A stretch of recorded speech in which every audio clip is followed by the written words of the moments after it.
magaalada Boorame xarunta gobolka Awdal waxaanu sikadiisa ugu la kulannay mid kamid ah guryaha ku yaala gaadhigii lagu galbiyay madaxweyne marxuum Maxamed Xaaji Ibraahim Cigaal oo kamid ah madaxweynayaashii soo maray Jamhuuriyadda Soomaaliland ahna madaxweynihii labaad ee Soomaaliland gaadhigani ayaa lagu galbiyay kadib markii lagu doortay shirweynihii 93 ka dhacay dugsiga sare Sheekh Cali Jawhar 1993 gaadhigani ayaa lagu geeyay madaxweynaha magaalada Hargeysa iyadoona laga soo qaaday hoolkii lagu doortay Maxamed Xaaji Ibraahim Cigaal haddaba waxaanu kulan la yeelanay isla mar ahaantaasina arrimahaas wax ka weydiinay mid kamid ah caruurtii uu ka tagay marxuumkii gaadhigani lahaa iyagoona nooga waramay madaxweynuhu horreeyay Jamhuuriyadda Soomaaliland Maxamed Xaaji Ibraahim Cigaal markii lagu doortay 1993 hoolkan ku yaala Sheekh Cali Jawhar magaalada Boorame marka gaadhigii wuxuu ahaa gaadhigii ugu horreeyay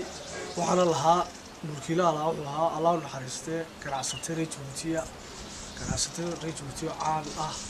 oo la yiraahdo Khadiir Cabdi Muuse ayaa waxa ugu deeqay inuu gaadhiga uu markaas waqtiga cusub oo haysto inkastoo markaa ay gaadhayaashii xaalada lagu jiray inaka yaag joogana waxa la yiraahdaa Professor Muuse Khadiir waxa dhalay mulkiilihii gaadhiga iska lahaa Muuse Khadiir Xaaji Cabdi Muuse oo reer Jabuuti waxaan runtii aad ugu faraxsanahay gaadhiga qiimaha markiisa oo aabahay yahay jiray anaguna markaan yaray ku soo xagaabixi jirnay Boorame ilaa Jabuuti si socod oo runtii taariikh aad muhiimsan xambaarsan oo anigu ogeyn oo la sheegay markii dambe inuu yahay baabuur waqtigii dawladda Soomaaliland markii la aasaasay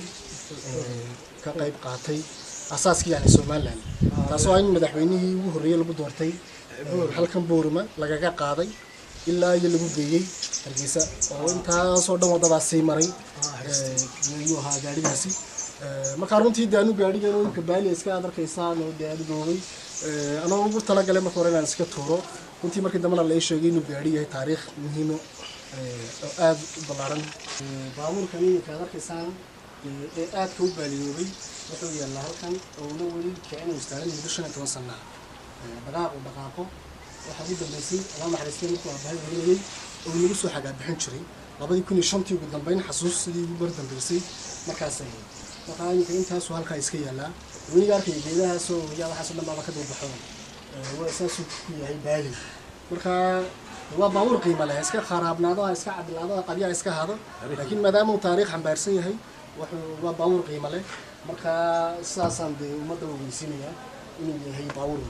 aad iyo aad qiimo ballaaran ugu fadhiya dalkan Soomaaliland anigu marka horeba aan aqoon u hayn oo lay wargeliyay markaan leeyahay iska tuura baawurkan lay wuri baawurkan tuurinay aabaha kaaga haray wuxuu xambaarsan yahay taariikhda Soomaaliland oo madaxweynihii ugu horreeyay Soomaaliland ayaa laga qaaday magaalada Boorame ilaa magaalada Hargeysa markii shirkii Sheekh Cali Jawhar lagu doortay kadib yaa baawurkan cusub oo aabahay kala soo degay marsada Berbera oo markaa bacdi ku jirtay wuxuu ahaa baawurka markaa Soomaaliland markii laga baawurka ugu cusbaa kaliya markaas aabahay la codsiga la wadisto leeyahay inta nagu sharaf aabahayna intii ugu sharfay isagoo wax dib u taafama wax ka rabin oo sumcadii sharaf aniga noqotay baawurka lagu qaaday madaxweynaha maadaama aan dadka u dhashay sidaas lagu qaaday madaxweynihii Soomaaliland oo lagu geeyay ilaa gurigiisa madaxtooyada ee cadaay ku yaalay magaalada madaxda Hargeysa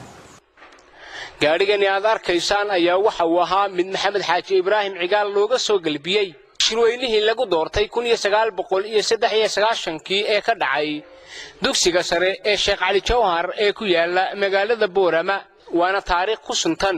guud ahaan baa taariikhaha maguuraanka ah ee Jamhuuriyadda Soomaaliland ay leedahay waa nuuxkadiye magaalada Boorame.